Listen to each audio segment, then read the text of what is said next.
ઓમ નમો ભગવતે વાસુદેવાય.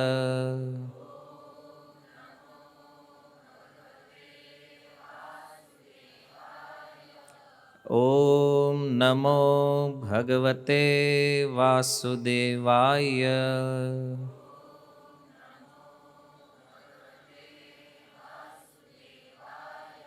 ઓમ નમો ભગવતે વાસુદેવાય.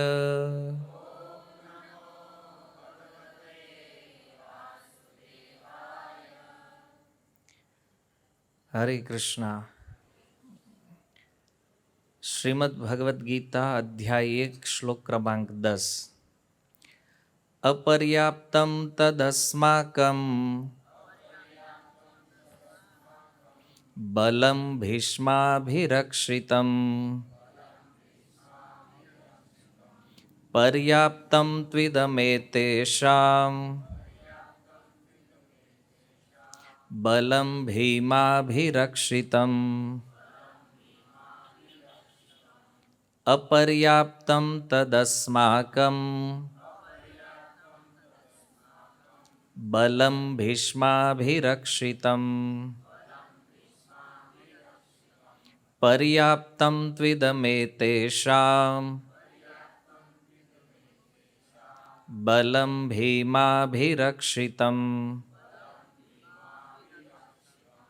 અપર્યાપ્તમ તદસ્માકમ બલમ ભીષ્માભિરક્ષિતમ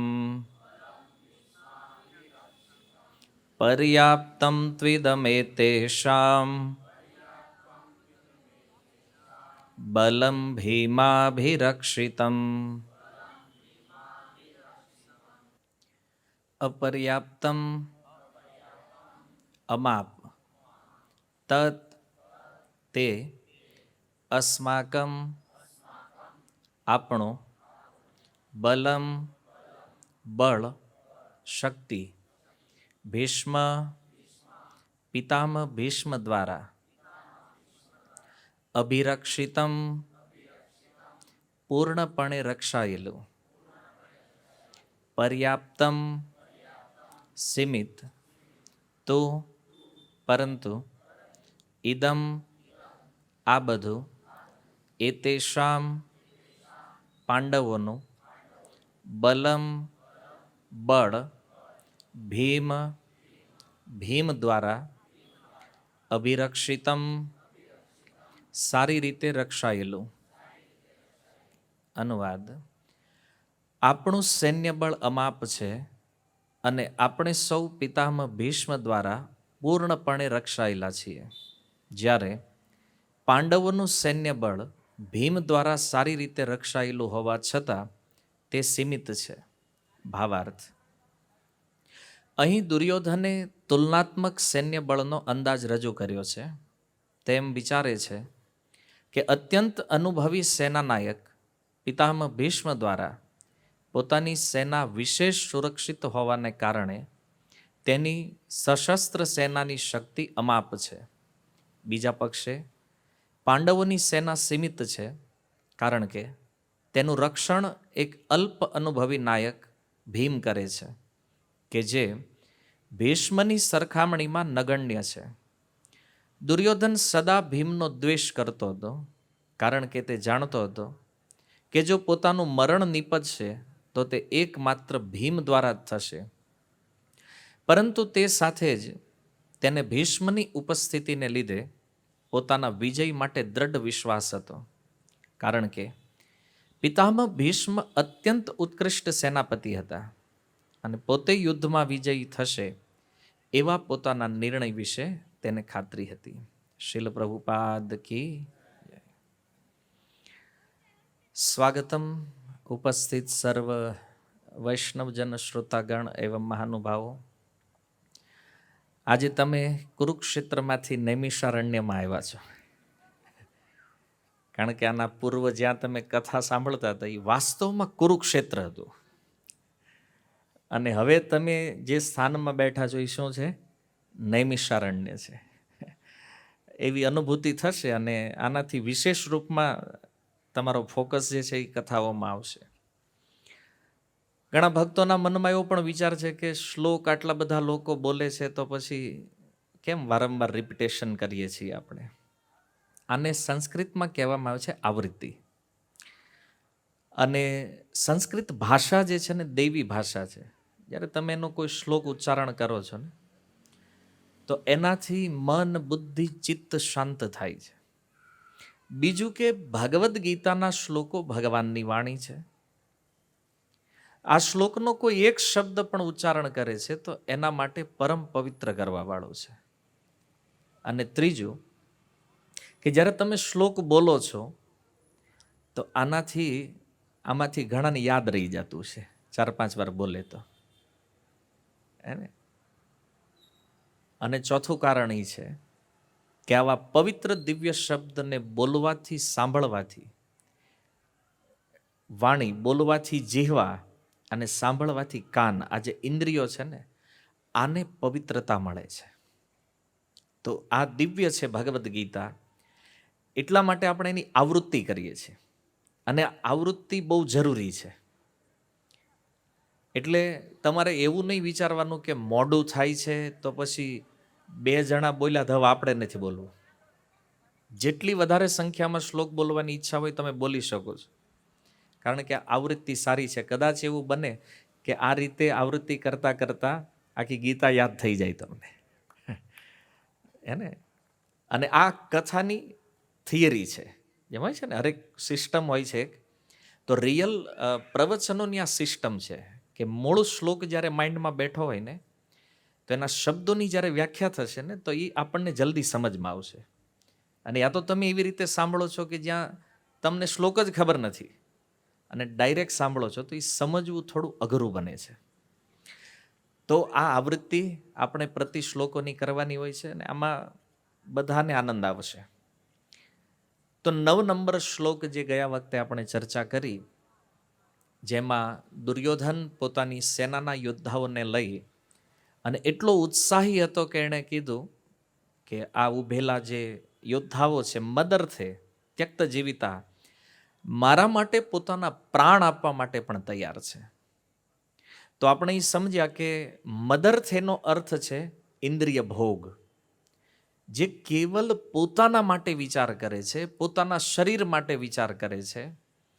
આવો ઇન્દ્રિય ભોગમાં પડેલો જે વ્યક્તિ છે એ આ દુર્યોધનની સમાન છે, કે જે સંસારમાં કેવલ પોતાના લાભ સિવાય બીજાનો કોઈ વિચાર કરતા નથી. સેકન્ડ સ્ટેપમાં આપણે જોયું અર્જુન.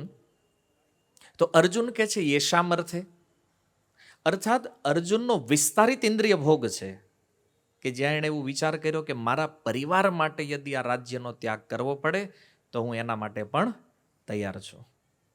એનો અર્થ છે અર્જુનને પોતાને ઇન્દ્રિય ભોગની લાલસા નથી, પણ અન્ય જીવોના ભોગ માટે એણે આ નિર્ણય લીધો છે. અને પુનઃ ભગવાન કહી રહ્યા છે મદર્થે, તો ભગવાનનું મદર્થે જે છે એ સંપૂર્ણ વિશ્વના કલ્યાણ માટે છે. એમાં આપણું જ કલ્યાણ છે. તો આ ત્રણેય વસ્તુની અંદર આપણે એ સમજ્યા કે જો આપણે ભગવાનની સેવા કરશું તો જ આપણું કલ્યાણ થવાનું છે. પોતાના માટે જો ભોગ કરશું તો ડાયરેક્ટ માયાની સેવા થશે.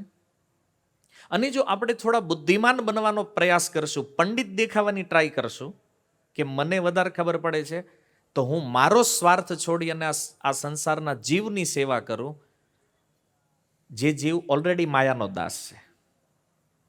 તો કન્ક્લુઝન શ્લોકનું એ છે કે ભગવાનની સેવાને છોડીને આ જગતમાં તમે કોઈની પણ સેવા કરવાનો પ્રયાસ કરો છો તો ડાયરેક્ટ કે ઇનડાયરેક્ટ એ માયાની જ સેવા છે. અને એમાં કોઈ જીવ સુખી થશે નહીં. જીવોનું અસલી સુખ ભગવાનની સેવામાં છે. આ હું તમને એટલા માટે કહી રહ્યો છું કે આજકાલ સેવાની એટલી પ્રવૃત્તિઓ સમાજમાં ચાલી રહી છે કે સેવાના બહાને લોકો ભગવાનને પણ ઇગ્નોર કરી રહ્યા છે, ભગવાનના ઉપદેશને પણ ઇગ્નોર કરી રહ્યા છે.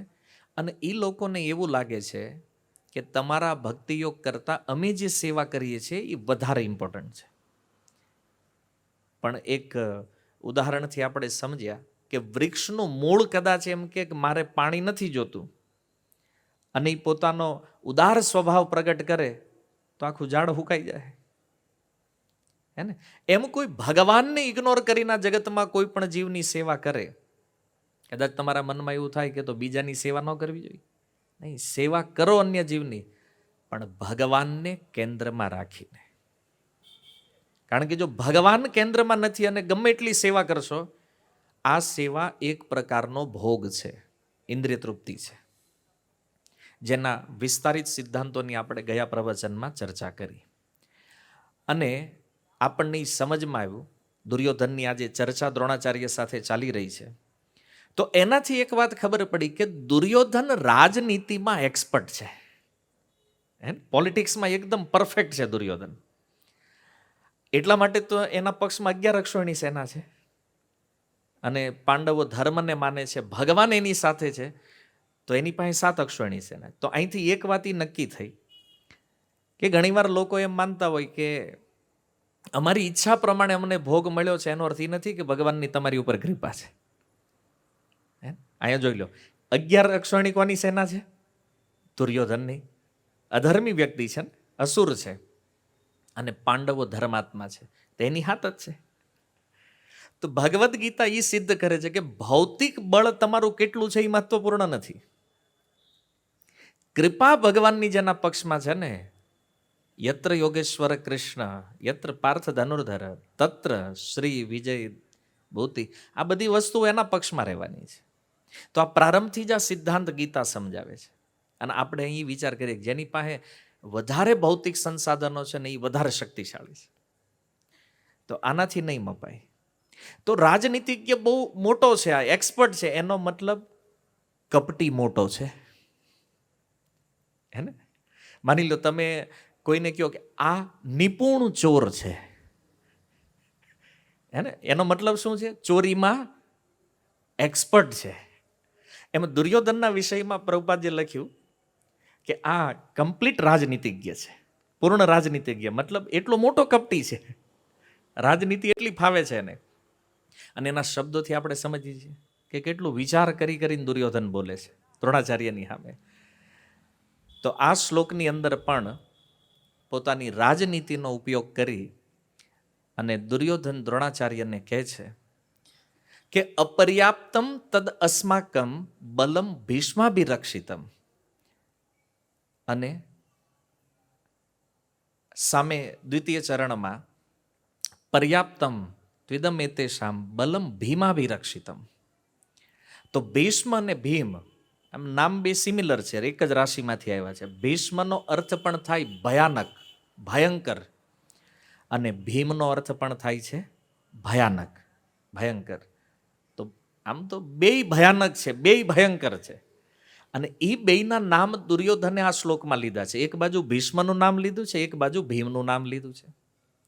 તો જે શ્લોકનું અનુવાદ આપણે સાંભળ્યું એનાથી એક વાત તો તમને એટલી સમજાણી છે કે દુર્યોધન બે સેનાઓની તુલના કરી રહ્યો છે કે આપણું બળ કેટલું છે અને સામેવાળાનું કેટલું છે, અને બેયમાં ડિફરન્ટ શું છે. અને જે અનુવાદ તમે વાંચ્યું છે એનો ભાવાર્થ એનાથી કંઈક વિપરીત છે, જે આપણે અહીંયા સમજવાનું. તો સૌથી પહેલા દુર્યોધને કીધું અપર્યાપ્તમ તદ અસ્માકમ. અસ્માકમ આપણું કે છે, આપણું જે સૈન્ય બળ છે એ કેવું છે? અપર્યાપ્તમ. અચ્છા, અપર્યાપ્તમ શબ્દનો શું અર્થ થાય છે તમે જાણો છો? અપર્યાપ્ત શબ્દ સાંભળ્યો છે ને તમે? અચ્છા, અપર્યાપ્તનો અર્થ શું છે? નથી ખબર? આ શબ્દ તમે પ્રયોગ કરો છો ને ક્યારેક, અપર્યાપ્ત. તો અપર્યાપ્તના બે અર્થ છે, આપણે સમજીએ. એક અર્થ છે અપૂરતું, ઇનકમ્પ્લીટ. એને આપણે સમજીએ છીએ કે અપર્યાપ્ત મતલબ પૂરતું નથી. અને અપર્યાપ્તનો એક અર્થ થાય છે અસીમિત. અસીમિત મતલબ ઇંગ્લિશમાં કહીએ ઇમેઝરેબલ, જેને માપી ન શકાય. પ્રભુપાદજી એનો અનુવાદ આપ્યું છે અમાપ.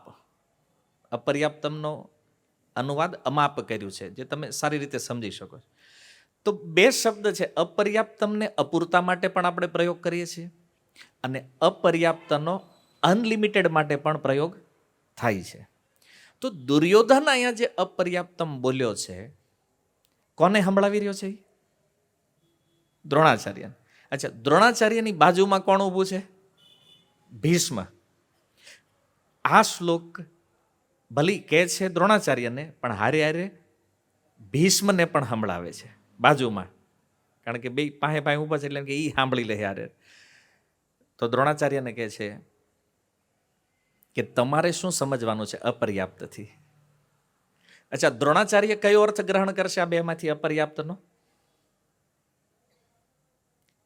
દુર્યોધને કીધું ને દ્રોણાચાર્યને, અપર્યાપ્તમ તદ અસ્માકમ. આપણું સૈન્ય બળ અપર્યાપ્ત છે, મતલબ અપૂરતું છે. દ્રોણને આ અર્થ લેવાનો છે, અપૂરતું છે. કેમ? તો કે આ જે ભીષ્મ છે ને, ભલે ભીષ્મ દ્વારા સુરક્ષિત થયેલું છે, પણ આ અપૂરતું છે. ભલે આની રક્ષા ભીષ્મ કરે છે, આ પૂરતું નથી, એટલે તમારે મારી હેલ્પ કરવાની છે. દુર્યોધન જે અપર્યાપ્ત કહી રહ્યો છે ને, એ એક કારણ આ છે. દ્રોણાચાર્યને કહે છે કે અપૂરતું છે સૈન્ય, ભીષ્મ દ્વારા રક્ષાયેલા હોવા છતાં પણ, એટલે તમારું કામ એ છે કે તમારે મને હેલ્પ કરવાની છે, એટલે હું તમને કહી રહ્યો છું, સાંભળો. અને ભીષ્મને કયો અર્થ લેવાનો છે? અમાપ. ભીષ્મ માટે અમાપ શબ્દ થશે. શું કામ? કે આ ભીષ્મ જે છે ને, એક એવા યોદ્ધા છે કે એને કોઈ હરાવી શકે એમ નથી. તો દુર્યોધન કહે છે કે આપણા સૈન્યની જે સુરક્ષા છે એ અમાપ બળથી યુક્ત ભીષ્મના હાથમાં છે, અથવા ભીષ્મ આપણા સૈન્યની સુરક્ષા કરે છે, એટલે આપણું સૈન્ય અસીમિત છે, આને હરાવવું સંભવ નથી. બોલો, એક તીરથી બે પક્ષી માર્યા છે આણે. સમજમાં આવ્યું? એક તીરથી બે પક્ષી માર્યા. દ્રોણાચાર્ય માટે અર્થ અપૂરતો છે અને ભીષ્મ માટે અમાપ. હે ને? આ બંનેના માઇન્ડમાં, અને બે સમજી રહ્યા છે પાછા, એવું નથી કે એને ખબર નથી, કારણ કે બે વિદ્વાન છે, એક્સપર્ટ છે ભાષાના. પણ આ કેટલો મોટો રાજનીતિજ્ઞ છે એ જો. એક જ શબ્દમાં બેયને સમજાવવાની ટ્રાય કરે, દ્રોણને પણ ને ભીષ્મને પણ. અને બેયને સમજાવી દીધા કે દ્રોણાચાર્યને સારું લગાડવા માટે કહે છે કે ભલે ભીષ્મની સુરક્ષા છે, પણ મારે તો તમારી મદદ જોઈએ છે. અને આવું આપણને કોઈક કહે ને, તો આપણે આમ થોડાક મૂડમાં આવી જાય. હે ને? આમ કોઈ આવીને એમ કે અમારે કુટુંબ તો ઘણું મોટું, પણ તમે ન હોવ ને ત્યાં સુધી અમારે કામ થાય, તે પછી ઓલા લાગે ને, તો આપણે પહેલાં જઈને બેસવું પડશે. પછી ત્યાં જાવી તો ખબર પડે કે આપણી જેવા 25 બેઠા હોય બીજા. હે ને? લઈને તો એ દ્રોણાચાર્યને મતલબ એ ઉત્સાહિત કરવા માગે છે યુદ્ધમાં. આ પ્રયોગ દુર્યોધન એટલે કરે છે કારણ કે એને ખબર છે આ બે ઊભા છે મારી બાજુ, પણ બેયનો પ્રેમ કોની બાજુ છે? પાંડવો સાઈડ છે. તો એ યુદ્ધમાં ઉત્સાહી થાય અને પોતાની પૂર્ણ શક્તિથી લડે, એટલે દુર્યોધનના રાજનીતિ કરે છે. અને ભીષ્મને કહે છે, ભીષ્મ માટે કહે છે કે તમારા દ્વારા આની સુરક્ષા થઈ છે, એટલે મારું બળ તો અનલિમિટેડ છે. કારણ કે ભીષ્મ તો ભીષ્મ છે, કોઈ દેવતાઓ પણ વિચાર કરે આની હારે યુદ્ધ કરવું હોય તો. કે આ બધા મનુષ્યો તો કાંઈ છે નહીં ભીષ્મની સામે. એટલે દુર્યોધન અહીંયા અપર્યાપ્તમ શબ્દનો પ્રયોગ કરે છે. અને આગળ ઉપર દુર્યોધન ભીમની વાત કરે છે. જો પહેલી લાઈનમાં ભીષ્મની વાત કરી, એના શ્લોકની બીજી લાઈનમાં ભીમને યાદ કરે છે. હવે આ બે વચ્ચેનું કનેક્શન શું છે, આ આપણે સમજવાનું છે. તમે જો આપણે જ્યારે અનુવાદ થતું હોય કે ભાવાર્થ આવતો એને જો તમે ધ્યાનથી સાંભળો ને, તો તમને એટલું ખબર પડે કે આ શ્લોકનું હાર્ટ જે છે ને એ તમે સમજી લો, એટલે પછી તમને પ્રવચન સમજવામાં ઇઝી થાય. હવે કૌરવોના સેનાપતિ ભીષ્મ છે, તો એણે કીધું કે તમારા દ્વારા મારી સેના સારી રીતે રક્ષાયેલી છે. અને બીજી લાઈનમાં કીધું કે પર્યાપ્તમ ત્વિદમેતેષામ બલમ ભીમાભિરક્ષિતમ, અને સામેની સેના જે છે એ ભીમ દ્વારા સુરક્ષિત થઈ છે. અને ભીમ એટલો બધો એક્સપર્ટ નથી, એટલામાં એનું બળ જે છે એ પર્યાપ્ત છે, મતલબ સીમિત છે, લિમિટેડ છે. તો અહીંયા એક વાત એ થાય કે સામેની સેનામાંથી સેનાપતિ ભીષ્મનું નામ લીધું, તો પાંડવોની વાત જ્યારે કરવાની છે ત્યારે દુર્યોધને કોનું નામ લેવું જોઈએ? તમને યાદ છે ને પ્રવચન આપણે ક્યાં જાય છે ઈ? તો તમને ખબર છે ને પાંડવોના સેનાપતિ કોણ છે? ધૃષ્ટદ્યુમ્ન. તો કૌરવોના સેનાપતિ ભીષ્મ છે, તો પાંડવોના ધૃષ્ટદ્યુમ્ન, તો એનું નામ આવવું જોઈએ ને અહીંયા. તો દુર્યોધન ભીમને કેમ વચ્ચે ઘુસાડે છે અહીંયા? એ શ્લોકમાં વિચારણીય વાત છે અહીંયા. કારણ કે યુદ્ધમાં સેનાપતિ છે, સામે સેનાપતિ જ હોવો જોઈએ ને. તુલના ત્યારે જ હરખી ગણાય ને બે યોદ્ધાની. પણ ભીષ્મની સામે ભીમને જોડે છે. તો આનું શું કારણ છે? તો આમાંય દુર્યોધનનો ભાવ સમજવો પડશે ને, આવું શા માટે બોલ્યો છે. તો 4 નંબર શ્લોકની અંદર તમે જુઓ, ત્યાં પણ એણે કીધું હતું અત્ર શુરા મહેશ્વાસા ભીમાર્જુન સમાયુધી. પહેલું નામ કોનું નીકળ્યું? ભીમનું. અહીંયા ભીષ્મ હારે તુલના થઈ તો નામ કોનું નીકળ્યું? ભીમનું. તો ભીમની અંદર એવું છે હું, એ વિચારવું પડશે ને. વારી ઘડીએ ભીમને યાદ કરે છે. તો જો 3 કારણ છે. પહેલું કારણ આપણે ગયા વખતે ડિસ્કશન કર્યું, ભીમની પ્રતિજ્ઞાઓ. ભીમે જે 3 પ્રતિજ્ઞા લીધી હતી, ખતરનાક, ભયાનક. એટલે ઓલો દુર્યોધન એના જ મન એનો જ વિચાર કર્યા કરે છે, હે ને, કે ઓલા હોય ને હું એકલો મારવાનો છું. પહેલી ભયાનક. એટલે ઓલે તો હાર્ટ આમથી ફેલ કરી નાખ્યું હતું ભીમે આ પ્રતિજ્ઞા લઈને. અને બીજું તો ઓલા દુશાસનને જો માર્યો તો એના લોહીથી સ્નાન કરી અને પેલું દ્રૌપદીના વાળ ધોવાના છે. આ બીજી ભયાનક પ્રતિજ્ઞા. અને ત્રીજી સ્પેશિયલ દુર્યોધન માટે લીધેલી, આની જાંગ તોડવાની છે. તો ભીમની આજે 3 પ્રતિજ્ઞા છે, એનો ડર છે. બીજું કારણ છે ભીમથી ભય. આ પહેલેથી ભયભીત છે ભીમથી દુર્યોધન. અને ત્રીજું પ્રતિસ્પર્ધી છે. હામાહામી યોદ્ધાઓ ઘણા બધા છે જો, પણ ભીમનો પ્રતિસ્પર્ધી કોણ છે? દુર્યોધન. અને દુર્યોધનના પ્રતિસ્પર્ધી ભીમ. તો આ 3 કારણ છે. દુર્યોધનને ડર લાગે છે અંદર. કોનાથી? ભીમથી. 3 પ્રતિજ્ઞાઓના કારણે. બીજું કે ભીમના જે એક્સપિરિયન્સ થયા હતા એને આખા જીવનમાં, એનો ભય છે. અને ત્રીજું પ્રતિસ્પર્ધી છે. એક જ ફિલ્ડના ખેલાડી છે બે, ગદા યુદ્ધ. દુર્યોધનને ગદા પ્રિય છે, આને ગદા પ્રિય છે. અને સિદ્ધાંતી કહે છે કે 3 રીતથી કોઈ પણ વ્યક્તિ, કોઈ પણ 3 ભાવથી કોઈ વ્યક્તિના વિષયમાં જ્યારે વિચાર કરે છે તો એને પહેલું એનું જ સ્મરણ થાય. ધ્યાનથી સમજો, આ 3 ભાવનાઓ કઈ છે? અને આનો એક્સપિરિયન્સ તમારા બધાના જીવનમાં થયો હશે. અમે તો કર્યો છે એટલે તમે કર્યો જ હોય. બરાબર છે. આપણે જ્યારે કોઈ વાત કરતા હોય, કોઈ ચર્ચા કરતા હોય ને, એટલે એ વ્યક્તિ વચ્ચે આવે ને આવે જેના પ્રત્યે આ 3 ભાવ હોય. કયા 3 ભાવ? તો સૌથી પહેલું તો આપણને એનો ભય લાગતો હોય. આપણે કોઈથી બીતા હોય ને, એનાથી આપણને ડર લાગતો હોય, તો પછી આખો દી ધ્યાન એનું જ થાય. પહેલું કારણ છે. તમે શ્રીમદ ભાગવતમની અંદર જોવાનું ઉદાહરણ તો યાદ આવે છે?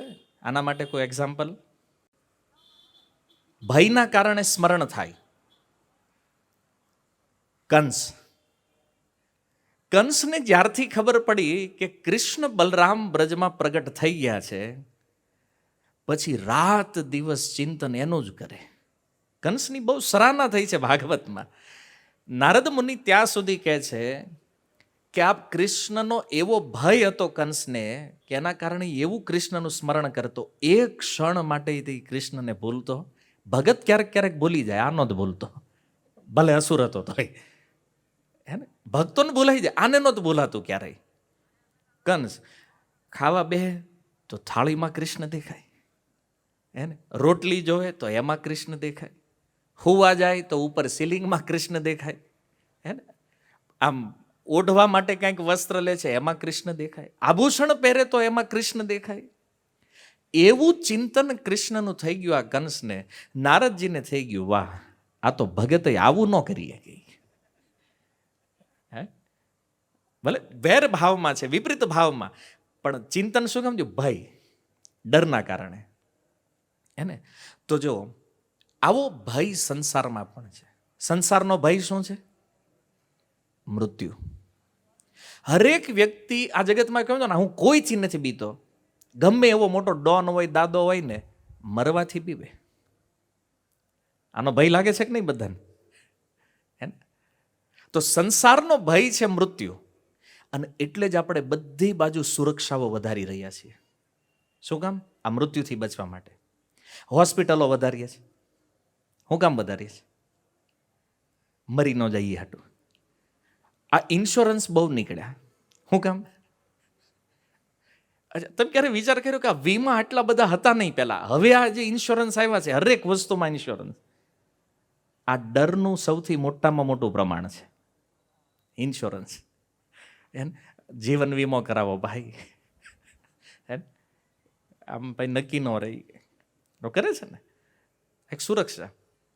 ઘરની અંદર સેફટી વધારવા માંડ્યા. શું કારણ છે? મૃત્યુનો ભય. ગાડીઓમાં સેફટી વધારવા માંડ્યા. એરબેગ હોવી જોઈએ. એ કે કરોડ રૂપિયાની ગાડી લીધી છે, એરબેગ તો હોવી જોઈએ, બચાવશે આપણને મૃત્યુથી. પણ એને ખબર નથી ભાઈ, આ મૃત્યુને છે ને કોઈ એરબેગ રોકી શકે નહીં.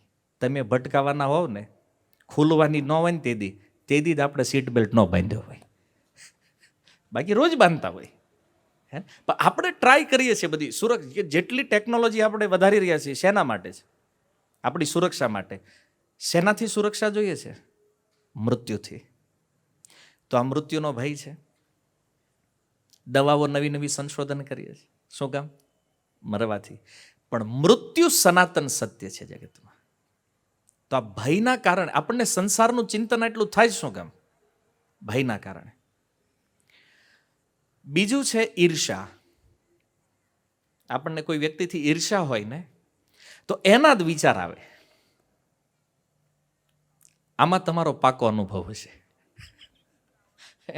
આમાં તો કંઈક ને કંઈક હોય જ તે કોઈના ને કોઈનાથી. માનો ધંધો કરતા હોય સામે બીજા વેપારીથી હોય, ઘરમાં રહેતો હોય પાડોશીથી હોય, હે ને? કુટુંબમાં હોય તો બીજા ભાઈઓથી હોય. કંઈક ને કંઈક તો હોય. આપણાથી કોઈક આગળ જાય એટલે આપણને એમ થાય કે હારું આમાં કંઈક ગડબડ છે. અને આ કંઈ મોટામાં હોય ને, વિદ્યાર્થીમાં જોઈ લો ને, ક્લાસમાં પહેલો નંબર ને બીજો નંબર જેનો આવતો હોય ને એને કોઈ દી બનતું ન હોય. કારણ કે એ બે ને ઓલાનો પહેલો આવ્યો ને, આવતી વખતે એને પહેલામાં નથી રહેવા દે, અને બીજાવાળાને એમ થાય કે નહીં મારે પહેલામાં જવું, પહેલાવાળો કે મારે બીજામાં ન જવું જોઈએ. એટલે વિદ્યાર્થીઓમાં પ્રતિસ્પર્ધા ઈર્ષાના કારણે. પાડોશી ધન માટે. તમે કમાણા હોવ, પાડોશીનું ઉપાધિ થાય. હા, આમ અચાનક ધન વધે ને તો એ કે કંઈક 2 નંબરનું કરતો લાગે છે. નકર આને હોય નહીં કે આટલું આમ જલ્દી. એને પાડોશીના શબ્દો આ જ હોય. અને તમે એક વિચાર કરો કે આ ઈર્ષા જે છે ને, એક એવી વસ્તુ છે કે આનાથી નીકળવું બહુ મુશ્કેલ છે. અને આ થાય ક્યાં ખબર? જેટલા આપણીથી નજીક હોય ને કોઈ, એમાં વધારે થાય. હું તમને એક ઉદાહરણ આપું. અંબાણી અરબો કમાય એમાં આપણને વાંધો જ નથી. પાડોશી કેમ આગળ ગયો? પ્રોબ્લેમ આયા છે. તો જેટલો નજીક હોય ને ત્યાં જ વાંધો આવે તમને. બાકી બીજા આખા દુનિયામાં ગમે કરતો હોય એની યાર આપણે મતલબ નથી. એટલે આ બહુ વિચારણીય છે. જેના પ્રત્યે ઈર્ષા છે ને, તમે એને હંમેશા યાદ કરશો. અને આને તમારે જાણવું હોય તો આનો એક ઉપાય શું છે ખબર? કે તમને કોનાથી ઈર્ષા છે, કોઈ વ્યક્તિ તમારે પૂછવાનું નહીં તમે કોની યાર ઈર્ષા કરો છો. એની યાર ચર્ચા કરો ને, અને જેનું નામ વારી ઘડી આવતું હોય એનામાં, એટલે સમજી લો કે આને આ વ્યક્તિમાં ઈર્ષા છે. આમાં પકડાઈ જાય તરત વ્યક્તિ. અને ત્રીજું છે કે કોઈનું સ્મરણ આપણને ક્યારે થાય? બોલે કોઈના પ્રતિ શુદ્ધ પ્રેમ હોય ને તો એનું સ્મરણ થાય. તો આનું ઉદાહરણ કોણ છે? ગોપીઓ. ભગવાન કૃષ્ણ મથુરા વયા ગયા છે, બ્રજમાં રહે છે, બધું કામ કરે છે, પણ એક ક્ષણ માટે પણ કૃષ્ણનું ચિંતન એને છૂટતું નથી. શુદ્ધ પ્રેમ છે ને કૃષ્ણમાં. તો વિશુદ્ધ પ્રેમ જેને થયો છે જ્યાં, ઈ ન ભૂલે ક્યારેય. તો આ 3 ક્રાઇટેરિયા છે. યા તો ક્યાંય ભય છે, યા તો ઈર્ષા છે, યા તો શુદ્ધ પ્રેમ. આ 3 વસ્તુ હોય ત્યાં વ્યક્તિ એનું સ્મરણ વારંવાર કરે. કેમ ભગવાનના ભક્તો નિત્ય ભગવાનનું સ્મરણ કરે છે? કેમ? પ્રેમ છે એનામાં. તો આ 3 ક્રાઇટેરિયા છે યાદ કરવાના. તો હવે તમે આને દુર્યોધન ઉપર લાગુ પાડો કે આ દુર્યોધન વારી ઘડીએ ભીમને યાદ કરે છે. તો આ 3માંથી કયું કારણ હોઈ શકે? પ્રેમ તો હોય નહીં એને. ભીમ હારે એ તો એક પાકું છે કે એને પ્રેમ તો નથી, એને ભીમને યાદ કરે છે. તો સીધી વાત છે, દ્વેષ છે. એટલે એને વારંવાર ઈર્ષા છે ભીમથી, દ્વેષ પણ છે અને ભય પણ છે. તો પહેલી 2 વસ્તુ જે છે, ભય અને ઈર્ષા, આ બંનેના કારણે દુર્યોધન વારંવાર ભીમનું સ્મરણ કરે છે, વારંવાર ભીમને યાદ કરે છે.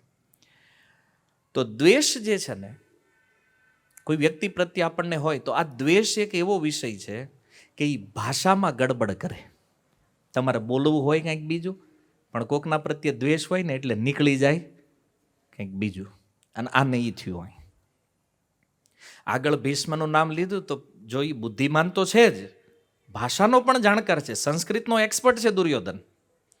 તો એણે ધૃષ્ટદ્યુમ્નનું નામ લેવાનું હતું, પણ એને બદલે નામ કોનું આવી ગયું? ભીમનું. તો દ્વેષ અને ઈર્ષા અથવા ભયના કારણે આવું થાય, ભાષા બદલી જાય. ક્યારેક ક્યારેક આમ આપણે કોઈની યાર પ્રેમથી વાત કરતા હોય, પણ એના શત્રુનું નામ જેવું આવે ને ત્યાં પાછો કલર બદલાય તો આપણને એમ થાય કે આની વાત રહેવા દો, ભાઈનો મોડું ફરી ગયો છે. હે ને? આવું થાય. એટલે દ્વેષ ભાષા બદલી નાખે છે. તો મૂળ કારણ છે દ્વેષ. અને એટલે આ શ્લોકમાં એણે આ ભૂલ કરી. આ શ્લોકની મિસ્ટેક શું છે? ભીષ્મની સામે જે ધૃષ્ટદ્યુમ્નનું નામ આવવું જોઈએ એની બદલે ભીમનું નામ આવ્યું છે. તો આ મિસ્ટેક દુર્યોધને અહીંયા કરી છે. અચ્છા, એક પ્રશ્ન મનમાં થાય કે ભીમથી આટલો દ્વેષ કેમ છે દુર્યોધનને? પાંડવો તો 5 છે, અર્જુન છે, યુધિષ્ઠિર છે, સહદેવ, નકુળય છે, પણ ભીમ જ કેમ? એનાથી આટલો દ્વેષ શા માટે છે? તો જો એના ઘણા બધા કારણો છે. સૌથી પહેલું કારણ આપણે ચર્ચા કરીએ, એક તો ભીમ વાયુદેવના પુત્ર છે. તો બેયની તુલના કરીએ બાપાની, તો પાંડવો દેવતાઓના પુત્ર છે. યુધિષ્ઠિર ધર્મરાજના અંશથી પ્રગટ થયા છે, અર્જુન ઇન્દ્રના અંશથી પ્રગટ થયા છે, આ ભીમ વાયુદેવના અંશથી પ્રગટ થયા, અને અશ્વિની કુમારોથી સહદેવ અને નકુળનું પ્રાગટ્ય થયું છે. દુર્યોધન જાણે છે. તો દુર્યોધનને થયું કે આના પિતા વાયુદેવ છે અને આટલો શક્તિશાળી છે આ ભીમ, અને એક મારો બાપો આ આંધળો કાંઈ કામનો નહીં કે હે ને, અત્યારથી જ બધું મારે કરવું પડે એવું છે આ ધૃતરાષ્ટ્રનું કામ. તો અહીંયા થોડી તુલના થઈ બંનેની, તો થોડોક દ્વેષ થયો. તો પિતાના લીધે જો દ્વેષ હોય તો એક પ્રશ્ન એ પણ થાય, તો અર્જુન દેવતાના જ પુત્ર છે ને, ઇન્દ્રના, તો અર્જુનથી આટલો દ્વેષ કેમ નથી? તો જો 2 ક્રાઇટેરિયા છે અહીંયા.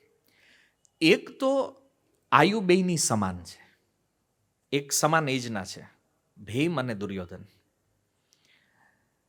અને બીજું શસ્ત્ર સમાન છે, ગદા, બેયને ગદા પ્રિય છે. એક વસ્તુ તમે યાદ રાખજો કે મહાભારતના જે યોદ્ધાઓ છે એને બધા જ શસ્ત્ર ચલાવતા આવડે છે. પણ આપણે એમ કેવી ગદાધારી ભીમ એટલે એવું નથી ભીમને ધનુષ ચલાવતા નથી આવડતું, પણ એ જેમાં એક્સપર્ટ છે ને એનું નામ લઈને. અચ્છા, અર્જુનને આપણે ગદા આપીએ હાથમાં, એવું નથી અર્જુનને ગદા યુદ્ધ નથી આવડતું. અર્જુન ગદા યુદ્ધ કરે છે, પણ એમાં એક્સપર્ટ ભીમ છે. અર્જુન ધનુષ ચલાવવામાં એક્સપર્ટ છે, યુધિષ્ઠિર મહારાજ ભાલામાં એક્સપર્ટ છે. તો એનો અર્થ એવો નથી કે બીજા શસ્ત્રો નથી ચલાવી શકતા, આવડે છે બધું, પણ આ બધાના પ્રિય શસ્ત્રોની વાત છે. જેમાં એણે નિપુણતા પ્રાપ્ત કરી છે. તો એક તો આયુ સમાન છે બેયની, એક કારણ ઈ છે, અને બીજું છે શસ્ત્ર સમાન છે. અને દ્વેષ હંમેશા સમાનથી જ થાય. આ વસ્તુ આપણાથી જે ઉપર હોય ને એનાથી આપણને દ્વેષ ન થાય, અને આપણીથી જે નીચે હોય એનાથી પણ આપણને ક્યારેય દ્વેષ ન થાય. દ્વેષ કેનાથી થાય? સમાન, હરખા લેવલે હોય ને ન્યા આ પ્રોબ્લેમ ઊભો થાય. તો મેં તમને પહેલા ઉદાહરણ આપ્યું એમ, અંબાણી યાર આપણે વાંધો જ નથી, એની હજારો કરોડો રૂપિયા કમાય છે, કોઈ જ વાંધો નથી. પણ આપણા ગામનો હોય, આપણો પાડોશી હોય, આપણો જ ભાઈ હોય, એ આગળ જાય ને તો વાંધો છે એમાં. એમ કોઈ પણ ફિલ્ડમાં જોઈ લો તમે. અચ્છા, આપણાથી નીચે જે હોય, માની લો આજે રોડ ઉપર ભિખારીઓ છે, આપણે એને કાંઈ વાંધો છે? નથી. વાંધો આપણને આપણા પાડોશી હારે જ થાય. કેમ? લેવલ હરખું ને ભાઈ બેયનું, બેયના મકાન બાજુ બાજુમાં. એમ તો દ્વેષ ને થાય. ભિખારીથી કોઈ દી દ્વેષ થયો તમને? કે હારો કાંઈ રોકાણ વગર રોજના 1000-2000 રળે છે, અને આપણે આટલું ઇન્વેસ્ટમેન્ટ કર્યું છે તોય ટકાવારી હોતી નથી. તમે ભિખારી હારે કમ્પેર કરો છો કોઈ દી? નથી કરતા ક્યારેય. એમાં દ્વેષ નથી. ઓલા ટોલ નાકા ઉપર માગવાવાળા ઊભા રહે છે, હે ને, તો ન્યાય જુઓ, ઇન્વેસ્ટમેન્ટ વગરનો ધંધો. એ કે એને તે આપણે કોઈ દી એની હારે કમ્પેરિઝન કરતા જ નથી. આપણે કોઈ દી કોમ્પિટિશનમાં નથી ઉતર્યા એની હારે, કે નથી અંબાણી હારે ઉતરતા. કોમ્પિટિશન આપણી કોની હારે છે? યાદ કરો, જે ફિલ્ડમાં તમારી છે એ તમારી હારના જે હોય ને સમાન લેવલવાળા, આપણે ન્યા કોમ્પિટિશન કરીએ છીએ. અને એટલે દ્વેષ જે છે ને એ સમાન જે છે ને એમાં થાય છે આપણને, બાકી ઉપર નીચે વાળા વાંધો નથી. તો આ સમસ્યા છે. એટલે દુર્યોધનને તે ભીમ આયુમાં સમાન છે અને શસ્ત્રમાં સમાન છે, બે એકબીજાના પ્રતિસ્પર્ધી છે.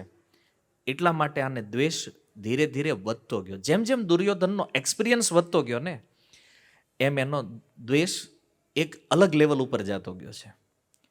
તમે જુઓ, મહાભારતની અંદર એવું લખ્યું છે કે જ્યારે આ નાના નાના હતા પાંડવો અને કૌરવો, તો ભીમની અંદર વાયુદેવના પુત્ર છે, તો બળ તો એનામાં અદ્ભુત હતું જ પહેલેથી. તો ભીમ ક્યારેક ક્યારેક શું કરતા, દુર્યોધનની બોચી પકડે અને પછી દુશાસનની પકડે ને બેન ભટકાડે આમ. એટલે ભીમને કોઈ આમ ઈર્ષા દ્વેષ નહીં, રમત રમતમાં એમ.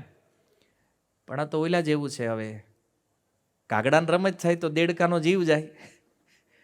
હે, ઓલાને એમ થાય કે આમને મારે છે, અને ભીમને તો આમ રમત રમતમાં હા કે. અને એવા માર્યા આ કૌરવોને. એટલે દુર્યોધનની થયું એકવાર ચાન્સ આવે ને તો આને ઉપાડી લેવો જોઈએ. આપણા મિશનમાં કાંટો તો આ જ છે મેન, બાકી જ બધાને જોઈ લેવું. અર્જુન યુધિષ્ઠિર એમાં વાંધો નથી. આ મૂળ છે એ નડતર રૂપ. કેમ? કારણ કે સામે 100 કૌરવને આ એકલો ભીમ એક બાજુ, તોય મારે બોલ્યા ને વાયુદેવના પુત્ર છે ભાઈ. અને એમાં ઘટના એ બની કે દુર્યોધનને આ ઈર્ષા દ્વેષ એટલી વધી ગઈ, નક્કી કર્યું કે આને મારી નાખવો છે. એક દી લઈ ગયા ગંગાજીના તટે, આ ધૃતરાષ્ટ્રનું ફાર્મ હાઉસ હશે ત્યાં કંઈક, તે પિકનિક કરવા ગયા. કેમ ભાઈ, ન હોય ફાર્મ હાઉસ એમાં? યાર તમે તો હતું ગંગાજીના તટે એકદમ ફર્સ્ટ ક્લાસ. અને ભીમને કીધું કે આજ તને ભોજન કરાવવાનું છે. એ કોઈ લોકો કે લાડુ ખવડાવ્યા, ખીર ખવડાવી ઝેર નાખીને, અને ભીમને પછી ગંગામાં ગબડાવી દીધો. હવે ગંગાજીના માર્ગથી ભીમ પહોંચી ગયા પાતાળ લોકમાં, જ્યાં વાસુકી નાગ જે છે સર્પોના રાજા વાસ કરે છે. અને ન્યા ભીમને જોયા, કારણ કે ઝેર હતું શરીરની અંદર, તો નાના મોટા સાપ હતા ને એ ડંખ મારે કે મનુષ્ય અહીંયા ક્યાંથી આવી ગયો. તો આપણને ખબર ઝેરનું મારણ ઝેર, ઓલા જેમ કવડે ને આનું ઝેર ઉતરે, મહિના ભાનમાં આવે. અને ભાનમાં આવે પછી ભીમને કોણ પકડી શકે? ઓલા સાપ આવ્યા બધા. વાસુકીને કે કોઈ કે માણા આવ્યો જ માથા ભારે કે અમે જેમ ડંખ મારવી ને એમ એ કે ઝેર સડવાને બદલે ઉતરે છે એ ક્યાંને. તો આનું કંઈક કરવું પડશે. તો વાસુકી ને આર્યક ને આ બધા ને આવ્યા મળીને. તો આર્યક જે છે ને ઓળખી ગયા, આ કુંતીનો પુત્ર છે કે ભીમ. પછી તો એ કે હાથ હગા નીકળ્યા. તો હવે પૂછ્યું વાસુકીએ, કીધું આ કેવી રીતે પહોંચ્યો? એ કે આ મારા ભાઈઓની કરામત છે બધી. તો એ કે કાંઈ વાંધો નહીં, અહીંયા જે કુંડ છે ને આ બધા અમૃતના કુંડ છે, તું એક કુંડમાં ડૂબકી લગાવ, 1000 હાથીનું બળ પ્રાપ્ત થશે. 10 કુંડ હતા, 10 ડૂબકી લગાવી તો ઓલરેડી બળવાન ભીમ હતા અને એક્સ્ટ્રા બળ 10,000 હાથીનું મળ્યું બીજું. અને પછી જ્યારે હસ્તિનાપુરમાં આવ્યા, બહુ અદ્ભુત પ્રસંગ છે આ. કારણ કે ઓલો ભીમ ગંગાજીમાં વહી ગયા પછી આણી તો બધાને એવું થયું કે આ ભીમનું મૃત્યુ થઈ ગયું છે. બહુ શોધખોળ કરી પણ ભીમ ક્યાંય મળે નહીં. આ લોકમાં હતા જ નહીં, મળે ક્યાંથી ભાઈ? પછી તો નક્કી કર્યું કે આનું શ્રાદ્ધ કરી નાખો. તે શ્રાદ્ધનું જમણવાર હાલતું હતું અને ભીમે જોયું કે આ ભોજન હાલે છે, આવીને પંગતમાં બેસી ગયા. પેલા જમી લઈ પછી પ્રગટ કરશું સ્વરૂપને એમ. અને એ તો માથે આમ ફાળિયું નાખીને, ફાળિયું સમજો છો ને, હા, માથે નાખીને લાડવા ઉપાડતા હતા અંદર અંદર. એટલે ઓઈલો તો હસ્તિનાપુરના ભંડાર કરી નાખ્યા ખાલી. ભાઈ કોઈ કુંતી માતાને જઈને કીધું કે એક બ્રાહ્મણ આવ્યો છે પણ એ કે ધરાતો નથી, બધું ખાવાનું પૂરું થઈ ગયું પણ એની ભૂખ શાંત થતી નથી. કુંતી માતાને શંકા ગઈ કે નક્કી આ ભીમ હોવો જોઈએ, કારણ કે આ લક્ષણ તો એનું છે. અને કુંતી માતાના હાથથી એક કોળિયો ભીમ ખાઈ લે ને એટલે એની ભૂખ શાંત થઈ જાય. આ ભીમનો ક્રાઇટેરિયા છે ખાવાનો. કુંતી માતા આવીને આમ એક કોળિયો મોઢામાં મૂક્યો, સંતુષ્ટિ થઈ ગઈ ને પછી આમ ઉઠાવીને જોયું તા કે આ તો ભીમ જ છે.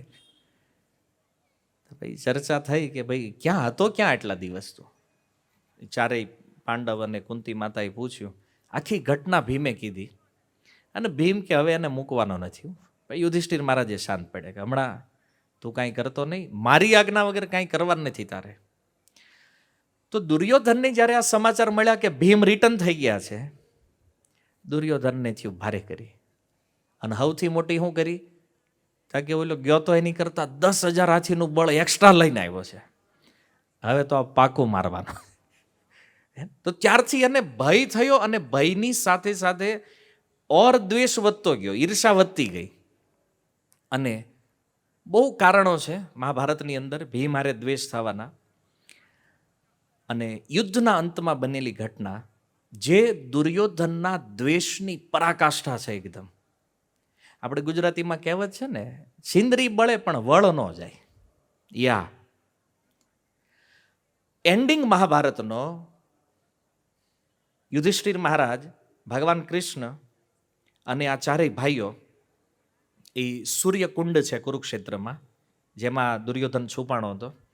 અને ત્યાં જઈને પછી જ્યારે પાંડવોએ ચેલેન્જ કરી તો તળાવમાંથી બહાર આવ્યો દુર્યોધન.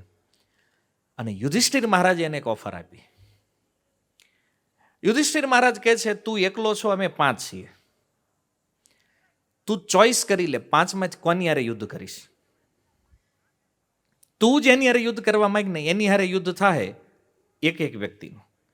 અને જો યુદ્ધમાં તું જીતી ગયો, 12 વર્ષ અમે પાછા વનમાં, હસ્તિનાપુરનો રાજા તું. ભગવાન કૃષ્ણ કે આને હવે કેમ શું કહેવું? યુધિષ્ઠિર મહારાજ મોટા છે એટલે કંઈ કહીએ કે નહીં. કીધું આણે કરી હવે.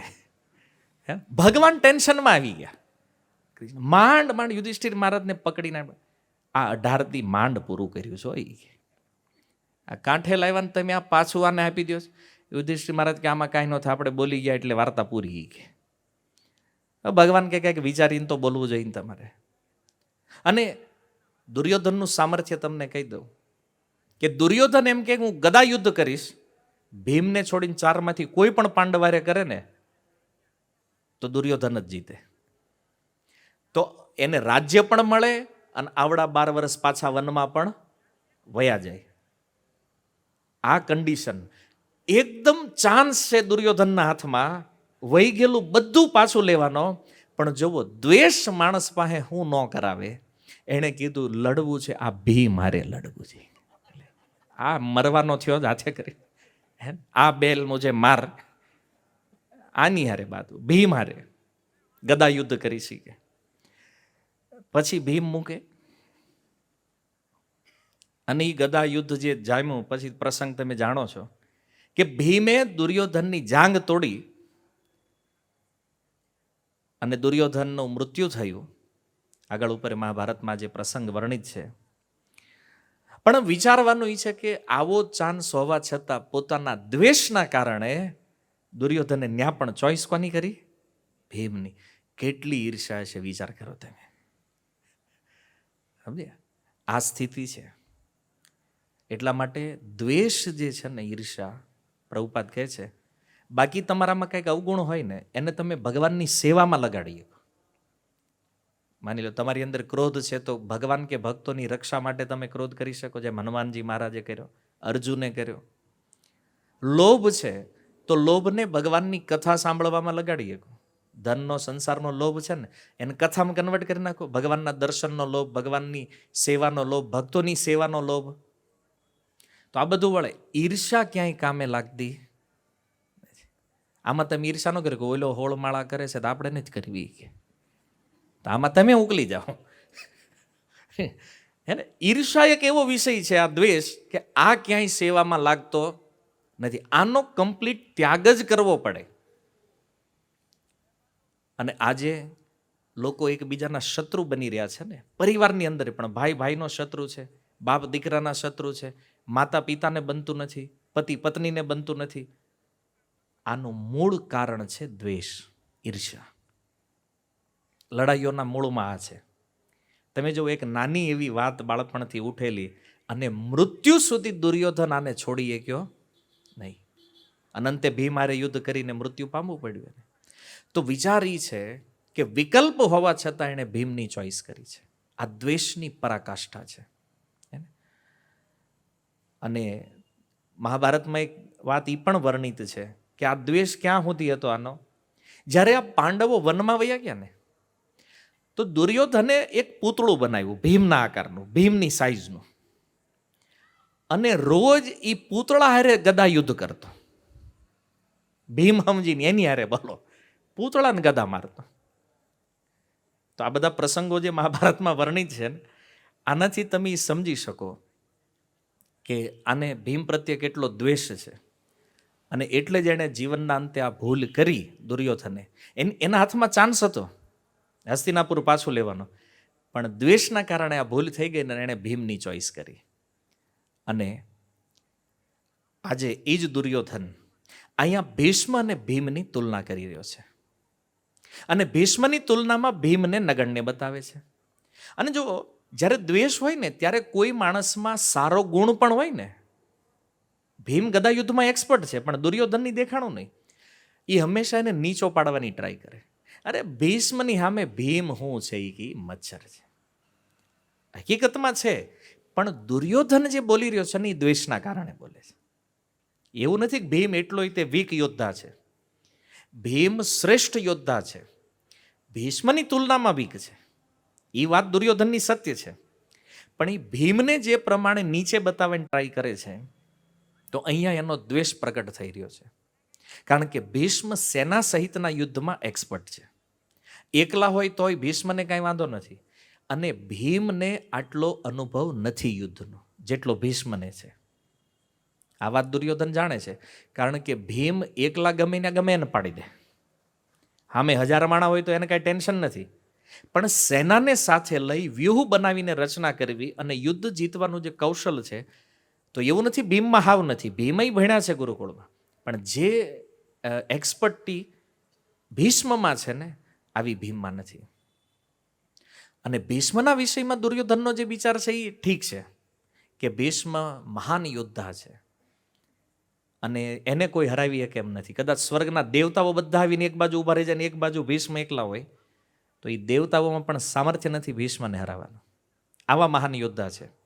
પણ દુર્યોધન અસુર છે ને, એટલે અસુર હોવાના કારણે એ જાણતો નથી કે આ જગતમાં ગમે એવો અજય યોદ્ધા હોય, પણ જેને કૃષ્ણની સુરક્ષા પ્રાપ્ત થઈ છે ને, એ અભેદ્ય છે આ સંસારની અંદર. કોઈ યોદ્ધા એનો વાળ વાંકો ન કરીએ કે જેને કૃષ્ણની સુરક્ષા પ્રાપ્ત થઈ છે. અને આ તમે જોઈ લો કે આ જગતમાં ભગવાન જેને જીવાડવા માગે ને એને કોઈ મારી શકે નહીં, અને જેને કૃષ્ણ મારવા ચાહે ને એને કોઈ બચાવી શકે નહીં. એક સુંદર ઉદાહરણ છે શ્રીધર સ્વામીના જીવન. ભાગવતના સૌથી શ્રેષ્ઠ ટીકાકાર શ્રીપાદ શ્રીધર સ્વામી જ્યારે ગૃહસ્થ જીવનમાં હતા, તો યુવાન વયની પત્નીનું મૃત્યુ થયું છે અને 2 નાના નાના બાળકો. બેઠા બેઠા વિચાર કરે, હું કેવી રીતે જીવન જીવીશ, આ બાળકોને કેવી રીતે હાચવીશ, આનું ભરણ પોષણ કોણ કરશે? અને એ સમયે એના ઘરે જે નળિયાવાળું ઘર હતું એમાં ઉપરથી એક ઈંડું પડ્યું. જોયું, ઈંડું પડ્યું, ફૂટી ગયું. એમાંથી એક બચ્ચું બહાર નીકળી રહ્યું છે, પ્રયાસ કરે છે. આમાં આખું લિક્વિડ હતું અને એમાંથી બહાર નીકળવાની ટ્રાય કરે છે બચ્ચું.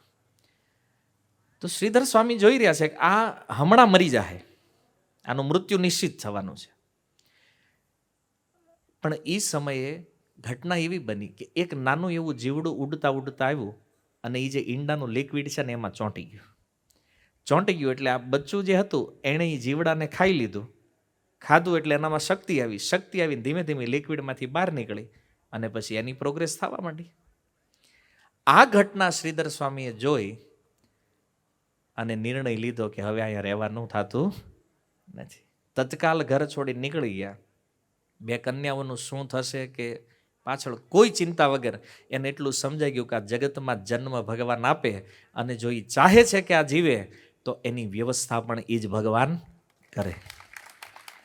અને આગળ ઉપર એના જીવન ચરિત્રમાં એવું પણ છે કે શ્રીધર સ્વામી જ્યારે મહાન ભક્ત બની ગયા પછી એને ખબર પડી કે એમની પણ એ બંને દીકરીઓના વિવાહ બહુ મોટા ઘરની અંદર થયા. ત્યારે એને થયું કે જો હું પાલન કરતો હોત તો કદાચ આ સ્થિતિ ન થાય, પણ કૃષ્ણ જે ચાહે છે ને તો એ જ થવાનું છે. પણ ક્યારેક ક્યારેક જે લોકોને અભિમાન છે, પોતાની બુદ્ધિના ભરોસે જે બેઠા છે, એ લોકો એવો વિચાર કરે છે કે નહીં, અમારી પાસે બધી ભૌતિક વસ્તુ હશે ને તો અમે જગતમાં સુરક્ષા કરી લેશું, અથવા એવા બળવાન વ્યક્તિઓ અમારી વાહે જો ઊભા છે તો અમારા વાંધો નહીં આવે. પણ આ જગતમાં જેની પાછળ કૃષ્ણ ઊભા છે ને એને કોઈ દી વાંધો ન આવે. એ મહેતા નરસિંહ હોય કે મીરા, એનો વાળ વાંકો ન થાય. બાકી આવા કેટલાય રાજાઓ કાળના પ્રવાહમાં ખોવાઈ ગયા છે. પેલો સિકંદર ને નેપોલિયન ને અમે છીએ કરતા આજ ખબર છે ક્યાં છે? કીડા મકોડા મરે એમ મૃત્યુના મુખમાં નીકળી ગયા છે બધા. જે દાવો કરતા હતા પૃથ્વી અમારી, એટલે પૃથ્વી આઈના છે, લ્યો આ દસ્તાવેજ કોકના નામે થઈ ગયા છે ત્યારે, અને આપણા છે એ ભવિષ્યમાં કોકના નામે થવાના છે. અને સ્વયં માતા પૃથ્વી દેવી કહે છે ભાગવતની અંદર કે જો એ રાજાની મૂર્ખતા જોઈ, કહેતા અમે ભૂપતિ છીએ, આ પૃથ્વીના માલિક અમે છીએ. અને બધા કાળના પ્રવાહમાં નીકળી ગયા છે. પૃથ્વી આઈના છે એને તો અહીંયા પછી બસ એ નામ બદલાયના કરે, બીજું કાંઈ નથી. પણ કૃષ્ણની સુરક્ષા જેને પ્રાપ્ત છે, કાળ એનું કાંઈ બગાડી શકતો નથી. તો કોઈ સંદેહ નથી કે ભીષ્મનું પરાક્રમ અસીમિત છે, પણ ભક્ત ઉપર ભગવાનની કૃપા એનાથી પણ વધારે અસીમિત છે. એને ભીષ્મ એવા યોદ્ધા છે કે એને આખા બ્રહ્માંડમાં કોઈ ન હરાવી શકે, પણ ભગવાનની કૃપા છે ને એ યુદ્ધની શક્તિથી પણ વિશેષ છે. ખાલી કૃપા કોઈની ઉપર થઈ જાય ને તો એને કોઈ શસ્ત્ર ટચ પણ કરી શકે. 18 દિવસના યુદ્ધમાં સિરિયલમાં ભલે જે બતાવ્યું હોય, વાસ્તવિકતા એ છે કે અર્જુનને એક બાણ નથી અડવા દીધું ભગવાન કૃષ્ણે. તત્વથી જો મહાભારતની અંદર એટલે મનોરંજન માટે સિરિયલમાં કંઈક બતાવી દે, વળી એક આમ લાગી ગયું, નામ લાગી ગયું. પણ રિયાલિટી એ છે કે એક બાણ અર્જુનને લાગવા નથી દીધું ભગવાન આખા યુદ્ધમાં. એમ તો કૃપા કામ કરે એની સામે ભીષ્મ, દ્રોણ, જયદ્રથ આવા એકથી એક યોદ્ધાઓ હતા.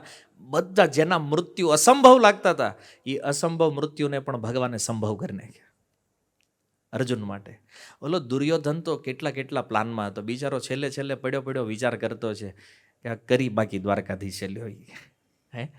એ કે હારું આખી જિંદગી ષડયંત્રો કર્યા તો એક ષડયંત્ર સફળ ન થયું મારું, નથી થવા દીધું ભગવાને. જો આ કૃપા છે, તો કૃપાને જે સમજે છે ને એ કૃપાને પ્રાપ્ત કરે છે.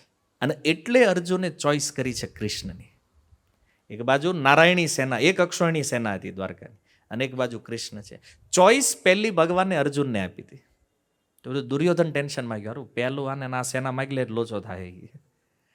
પણ અર્જુન ભક્ત છે ને, એને ખબર છે હું માગવાનું છે હું નથી. એણે કીધું કૃષ્ણ તમે મારા પક્ષમાં. ભગવાન કે હું શસ્ત્ર નથી લેવાનો, તમે શસ્ત્ર ન લ્યો ને તોય બીજાના હેઠા મુકાવી દે હોય કે. એટલે તમે તો મારા પક્ષમાં જ રહેવા જોઈએ. ભગવાન કે હારી જાયશ તું, તમે મારી સાઈડ હોય ને તો હારવું પણ મંજૂર છે પ્રભુ. હે ને, તમે આ બાજુ રહેવા જોઈએ. અને આપણે શું થાય, થોડુંક કાંઈક ધંધામાં આમ તેમ થાય, ભક્તિમાં લાગ્યા પછી એટલે તરત એમ થાય ખારું આ માળા ચાલુ કરીને આમાં કાંઈક થયું લાગે, આ બંધ કરો.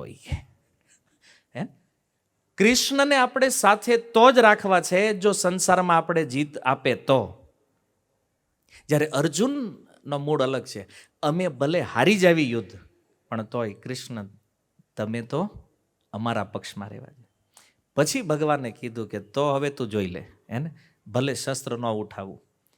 પણ એ તો કેવલ આમ દ્રષ્ટિપાત કર્યો ભગવાને તો બધાના આયુષ્યને ક્ષીણી. આ ભીષ્મ કહે છે એની સ્તુતિમાં કે પ્રભુ તમે કેવલ દ્રષ્ટિ કરવાથી બધા યોદ્ધાઓના આયુષ્યને ક્ષીણ કરી લીધું છે. આ મેં જોયું છે કુરુક્ષેત્રમાં. તો જો આ ભીષ્મ ઈ છે જે કૃષ્ણને પણ જાણે છે, પણ આ દુર્યોધન મૂર્ખ્યો ઈ છે કે એ ભીષ્મને અલગ એંગલથી જોવે છે. અસીમિત પરાક્રમ છે આનો, અને ભગવાનની એના ભક્તો ઉપર કૃપા પણ અસીમિત છે. તો વિચાર એ કરવાનો છે કે ભીષ્મ સામેના પક્ષમાં રહીને શું કરે છે, કૃષ્ણની કૃપાનું દર્શન કરે છે કે પોતાના ભક્ત માટે એ કૃષ્ણ શું નથી કરતા. એને અર્જુનને બચાવવા માટે, એ અર્જુન માટે કૃષ્ણનો જે પ્રેમ કુરુક્ષેત્રમાં પ્રગટ થયો ને, ભીષ્મ એનું દર્શન કરે છે. અને જો ભીષ્મ પણ આટલા મહાન ભક્ત છે, આ દુર્યોધનને ખબર નથી. દુર્યોધનને એક જ ખબર છે કે આને કોઈ હરાવી ન હોય, કે એ આપણા પક્ષમાં હોય એટલે જીત આપણી પાકી છે. પણ એને ખબર નથી કે અસંભવને સંભવ બનાવે ને એ કૃષ્ણ છે, એ દ્વારકાધીશ છે. તો ભીષ્મ દ્વારા રક્ષિત છે એનો એક અર્થ એ છે કે હસ્તિનાપુરની રક્ષા માટે ભીષ્મ પિતામહ બંધાયેલા છે. અને મહાભારતના એ પ્રસંગો તમે જાણો છો કે સત્યવતી સાથે વિવાહ કરવા મહારાજ શાંતનુની જે કન્ડિશન આવી હતી, અને શાંતનુના જે સસરા હતા એટલે કે એ નિષાદરાજ જે છે, એણે કન્ડિશન એ રાખી હતી કે સત્યવતીથી ઉત્પન્ન પુત્ર જ હસ્તિનાપુરનો રાજા બનવો જોઈએ. તો ભીષ્મએ કીધું આપણને કાંઈ વાંધો નથી, પિતા માટે રાજ્ય પણ ત્યાગ. ચાલો બોલો હવે. તો કે હજી એક સંદેહ છે. હું તમે રાજગાદી છોડી દીધી પણ તમારા છોકરા આવીને પાછા હક જમાવે તો? ભીષ્મ કે તો પછી અખંડ બ્રહ્મચર્યની પ્રતિજ્ઞા લઉં છું. પુત્ર થાહે જ નહીં ને, બોલો હવે કાંઈ તકલીફ છે? તો કે ના, કરો વિવાહ. પિતા માટે જેણે આટલો મોટો ત્યાગ કર્યો, ત્યારે દેવતાઓએ આ નામ આપ્યું એને. તો આપણને એક પ્રશ્ન થાય કે આ સંસારમાં બ્રહ્મચર્ય તો કેટલા લોકોએ પાલન કર્યું, કેટલા ઋષિમુનિઓએ કર્યું છે, અને બ્રહ્મચર્ય ભીષ્મએ પણ પાલન કર્યું. તો બેયમાં અંતર શું છે? બ્રહ્મચારી તો બધા છે, કે એ ભીષ્મ પહેલા બ્રહ્મચારી તો છે નહીં વિશ્વમાં. તો દેવતાઓએ એને આ ભીષ્મ નામ આપ્યું આ પ્રતિજ્ઞા કરવાના કારણે, અખંડ બ્રહ્મચર્યની. આનું કારણ શું છે?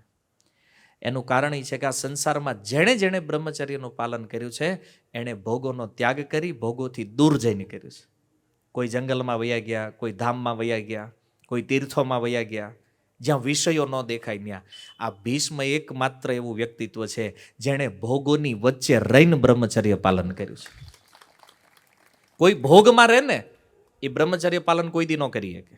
આ શાસ્ત્ર સિદ્ધાંત છે. ભોગની કામના હોય એમાં બ્રહ્મચર્યનું પાલન ન થાય, પણ આ ભીષ્મએ કર્યું છે, ભોગોની વચ્ચે રહીને કર્યું છે.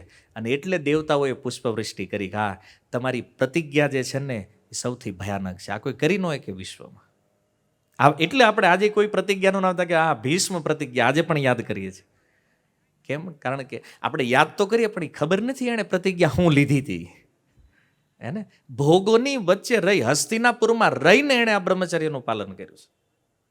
અને વિચાર કરો, કાશીરાજની 3 કન્યાઓને જીતીને લાવ્યા તો એ ભીષ્મને એક ન થયું, હારું હારું 3 છે, એક તો અમથી વધે તોય થઈ. હાલો એ કે આપણે તો લગ્ન કરી લીધું, વાંધો નહીં, અખંડ. અને કેવું બ્રહ્મચર્ય? પોતાના ગુરુ સાથે પણ યુદ્ધ કરવા તૈયાર થયા છે આના માટે થઈને. પરશુરામ જ્યારે યુદ્ધ કર્યું છે એણે, અને જો એનો પ્રભાવ, સાક્ષાત પરશુરામને યુદ્ધમાં હરાવી દીધા આ ભીષ્મ છે. દુર્યોધનને પાવર કેમ ન હોય ભાઈ, હે? પણ એ કૃષ્ણના પાવરને નથી જાણતો. તો ભીષ્મ જે છે એણે આજે વચનો આપ્યા હતા કે હસ્તિનાપુરની સુરક્ષા કરશે, એટલે મજબૂરી છે કૌરવો બાજુ રહેવું. પણ જો તાત્વિક દ્રષ્ટિથી જોવો તો કૃષ્ણની સેવા માટે છે એ દુર્યોધનના પક્ષમાં. તો એકદમ દુર્યોધનને પાક્કો વિશ્વાસ છે કે મને કોઈ હરાવી શકે નહીં. અને આગળ કીધું પર્યાપ્તમ ત્વિદમ એતેષામ બલમ ભીમાભિરક્ષિતમ. અને ઓલું જે ભીમ વાળું જે સૈન્ય છે સામે પ્રોટેક્શન ભીમ આપવાનો છે એ પર્યાપ્ત. હવે પર્યાપ્તના પણ બે અર્થ નીકળશે. પર્યાપ્તનો એક અર્થ છે પૂરતું. કોઈ વસ્તુ આપણે કહીએ ને પર્યાપ્ત છે, બસ આટલું પૂરતું છે એમ. અને પર્યાપ્તનો બીજો અર્થ છે સીમિત, લિમિટેડ. અચ્છા, અહીંયા પૂરતું જે છે એ પણ દ્રોણાચાર્ય માટે પ્રયોગ થશે. કઈ રીતે? પૂરતું એટલા માટે કે હે દ્રોણાચાર્ય, પાંડવોની જે ભીમ દ્વારા રક્ષાયેલી સેના છે પૂરતી છે. મારે ભલે 11 અક્ષોણી હોય પણ એની તો હાથ પણ પૂરતી છે. એટલે મારે તમારી મદદની જરૂર છે, તમારે મદદ કરવી પડશે મને. અને સીમિત, લિમિટેડ શબ્દ જે છે ને એ ભીષ્મ માટે પ્રયોગ કરે છે. કેમ કે ભીમ તો તમારી સામે કાંઈ નથી. સમજો, શબ્દ એક છે, બે અર્થમાં બેયને ચીપકાડી દીધા. એક દ્રોણાચાર્યને, એક ભીષ્મને, બેયના લેવલમાં એને. અને દુર્યોધન જાણે છે ભીષ્મને કોઈ આસક્તિ નથી. ભલે હસ્તિનાપુરમાં રહ્યા પણ ક્યારેય ધન, સત્તા કે કોઈ વસ્તુમાં એનું એટેચમેન્ટ નથી. અને ભીષ્મ એ પણ જાણે છે કે મારું મૃત્યુ કેવી રીતે થવાનું છે. ભીષ્મને એ પણ ખબર છે મારે ક્યાં મરવાનું છે, કેવી રીતે. ઈચ્છા મૃત્યુનું વરદાન છે ને, બધો જ કંટ્રોલ એના હાથમાં છે. અને વિશેષતા એ છે કે યમરાજ જ્યારે અજામિલને લેવા ગયેલા એ દૂતોને પ્રવચન કરે છે ને ભાગવતમાં, તો એમાં ધર્મના 12 મહાજનોની જે ચર્ચા કરીને એ 12માંથી એક છે આ ભીષ્મ. અહીંયા યમરાજ પણ યાદ કરે છે ભીષ્મને. ધર્મને પૂર્ણ રીતે જાણવાવાળા કોઈ વ્યક્તિ હોય એ આ ભીષ્મ છે. અને યુધિષ્ઠિર મહારાજ જ્યારે એને મળવા ગયા હતા, બાણશૈયા ઉપર હતા, ત્યારે વિષ્ણુ સહસ્ત્ર નામનો ઉપદેશ જેણે કર્યો છે ને એ પણ આ પિતામહ ભીષ્મ છે મહાભારતમાં. અને સૌથી મોટું ભગવાનના ભક્ત છે. ભગવાન કૃષ્ણને તત્વથી જાણે છે. અને આ સમજવું હોય તો એની ભીષ્મ સ્તુતિ વાંચો ભાગવતની અંદર. કૃષ્ણ તત્વને એકદમ ખુલ્લું કરી નાખ્યું છે ભીષ્મએ. તો આવા મહાન વ્યક્તિ અને અર્જુનના એ રથને ચલાવે છે ને એ પાર્થ સારથી રૂપનું દર્શન કરવામાં એને એવો આનંદ આવી રહ્યો છે, એવો આનંદ છે. અને પ્રવચન પણ એવું કર્યું. યુધિષ્ઠિર મહારાજના જે પ્રશ્ન હતા કે હે પિતામહ, આ જગતમાં શ્રેષ્ઠ કોણ છે, કોની પૂજા કરવી જોઈએ, કોનું ભજન કરવું જોઈએ, આ જગતમાં શ્રેષ્ઠ ધર્મ શું છે, આ જગતમાં જપ કરવા યોગ્ય શ્રેષ્ઠ મંત્ર શું છે. અને ત્યારે ભીષ્મ કહે છે કે યુધિષ્ઠિર, એ બધું જ આદિ નારાયણ ભગવાન કૃષ્ણ છે. હે ને? કૃષ્ણથી શ્રેષ્ઠ જગતમાં કાંઈ નથી. કૃષ્ણની ભક્તિથી શ્રેષ્ઠ જગતમાં કોઈ ધર્મ નથી. અને કૃષ્ણથી શ્રેષ્ઠ બીજું કોઈ નામ નથી. આદિ શંકરાચાર્ય પણ કહે છે ને, એકો દેવો દેવકી પુત્ર એવ. આ જગતમાં એક જ ઈશ્વર છે અને એ છે ભગવાન કૃષ્ણ. આદિ શંકરાચાર્ય ભગવાન કહે છે એમ. એકો મંત્ર તસ્ય નામાની આની. અને એક જ મંત્ર છે એ કૃષ્ણનું નામ. એકો કર્મ તસ્ય સેવા. આ જગતમાં એક જ કર્મ છે એ કૃષ્ણની સેવા. તો આ આદિશંકર ભગવાન કહે છે કે જો કૃષ્ણથી શ્રેષ્ઠ કાંઈ નથી. આ ભીષ્મનો એક્સપિરિયન્સ કહે છે.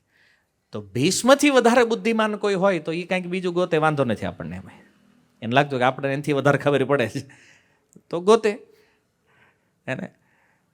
તો પોતાના પ્રાણ ત્યાગ દ્વારા એમણે મહાન કીર્તિને સ્થાપિત કરી. જો કૃષ્ણ તત્વનું તો પ્રવચન કર્યું, પણ આ જગતમાં પ્રાણ કેમ ત્યાગ કરવા જોઈએ અને પ્રાણ ત્યાગ કરતી વખતે સ્થિતિ કેવી હોવી જોઈએ એ પણ આ જગતને શિક્ષા આપી પિતામહ ભીષ્મએ. તો આ સંપૂર્ણ શ્લોકનો સાર જે છે એ છે કે દુર્યોધનની સમાન કોઈ અભક્ત વ્યક્તિ છે અને આ જગતમાં અલગ અલગ યોજનાઓ દ્વારા સંસારને ભોગવવાની અનેક યોજનાઓ એ બનાવી રહ્યા છે. પણ કૃષ્ણ મૃત્યુના રૂપમાં આવી અને એની બધી યોજનાઓને ફેલ કરી નાખશે. હસ્તિનાપુરનો રાજા બનવા માટે દુર્યોધને બાળપણથી લઈ અને મહાભારતના યુદ્ધ સુધી હજારો ષડયંત્ર કર્યા. પાંડવોને એક પણ ષડયંત્ર કરવાની જરૂર પડી, એક પણ ગેમ પ્લાન બનાવવાની જરૂર પડી નથી. કારણ કે જોઈ લ્યો તમે આ બેયનું જીવન. એક બાજુ કૃષ્ણની કૃપા છે અને એક બાજુ દુર્યોધનની અને એના મામા શકુનીની અને એના બાપા ધૃતરાષ્ટ્રની. આ ત્રણેયની બુદ્ધિ ભેગી કરીને ષડયંત્રો કર્યા તો પણ અંતે મૃત્યુના રૂપમાં કૃષ્ણ એની બધી યોજના ફેલ કરી નાખી. અને આ બાજુ જોઈ લો 5 પાંડવ, કાંઈ નહીં. કૃષ્ણ ક્યારેક કહેતા એલા કાંઈક કરો જ ખરા તમે, તાકે તમે બેઠા છો ને અમારે શું વાંધો છે એ. હે ને? અને ભગવાન જોતા એ કે હારું ભગતને આટલો ભરોસો છે, હવે આનું તો નામ ખરાબ ન થવા દેવાય, કારણ કે ભગવાન કે આનું નામ ખરાબ થાય તો આમાં મારું ખરાબ થાય. હે, તો ઉપાધિ કૃષ્ણને. પાંડવો નિરાતે હતા, એને કોઈ ટેન્શન નથી. કેમ? એ કૃષ્ણની કૃપા ઉપર આશ્રિત છે, અને દુર્યોધન પોતાની બુદ્ધિ ઉપર આશ્રિત છે. એટલે નક્કી આપણે કરવાનું છે કે આપણે આ કૃપા ઉપર આશ્રિત રહેવું છે કે આપણી આ જે થર્ડ ક્લાસ બુદ્ધિ છે એની ઉપર આશ્રિત રહેવું છે. હે ને? Choice is your. તો દ્રોણાચાર્ય અને દુર્યોધનનો આ જે સંવાદ છે એનો આ એક શ્લોક છે, અને આગળ ઉપર 11 નંબર શ્લોકમાં એ દુર્યોધનનો અંતિમ શ્લોક છે દ્રોણાચાર્ય પ્રતિ. તો એની ચર્ચા આપણે આવતા ગુરુવારે કરશું. હરે કૃષ્ણ. શીલ પ્રભુપાદ કી. નિતાય ગૌર પ્રેમાનંદે.